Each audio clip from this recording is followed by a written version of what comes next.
Hello, my name is Harmony Walker, and today I will be discussing Down syndrome. My focus points for today are what Down syndrome is, the different types, when it is tested and diagnosed, the physical and developmental characteristics, health complications that might come along, and common misconceptions. So, to begin, what is Down syndrome? Down syndrome is a genetic disorder. So normally people are born with 46 chromosomes, but people with Down syndrome are born with 47, and they have an extra copy of chromosome 21. As you can see, chromosome 21 is circled here in the image, and you're usually born with two pairs of each chromosome, but in their case, they're born with an extra copy of chromosome 21, so they have three instead of two. Now, there are three different types of Down syndrome, and when I began my research, I did not know this, so I was actually pretty amazed. Well, not amazed, just like I don't know, it just was kind of different to me. So, the most common that most people know is trisomy 21. 95% of people born with Down syndrome are born with this type. And yes, like I said before, there are three copies of chromosome 21. The second most common is translocation Down syndrome. In this case, 3% of people born with Down syndrome are born with this type, and they're born with three copies of chromosome 21, but one of the copies is attached to another chromosome, so they're touching instead of being separate. And the least common is Mosaic Down syndrome. 2% of people born with Down syndrome are born with this type.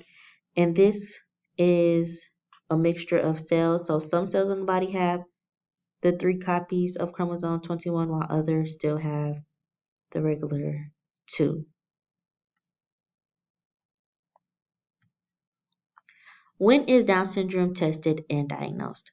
So they do testing for Down syndrome in the like before the child is born. So it's during the mother's pregnancy, and there are two different types. There's screen testing and diagnostic testing.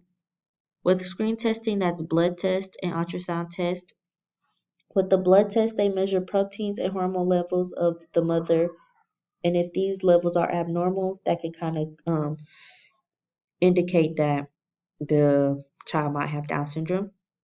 And with the ultrasound test, they use the imaging and they look for like things like extra skin around the neck or an abnormal heart. And for the diagnostic testing, they do chorionic villus sampling, and that's just sampling the placenta to see if anything is abnormal. And this happens in the first trimester. And they also do amniocentesis, and this is testing of the amniotic sac. And this is the most common type to test for Down syndrome. And this happens in the second trimester after 15 weeks. And for the screen testing, this can happen all throughout the pregnancy. Physical characteristics that some people with Down syndrome might have are slanted upturned eyes, smaller ears, a flattened nose bridge, and shorter necks.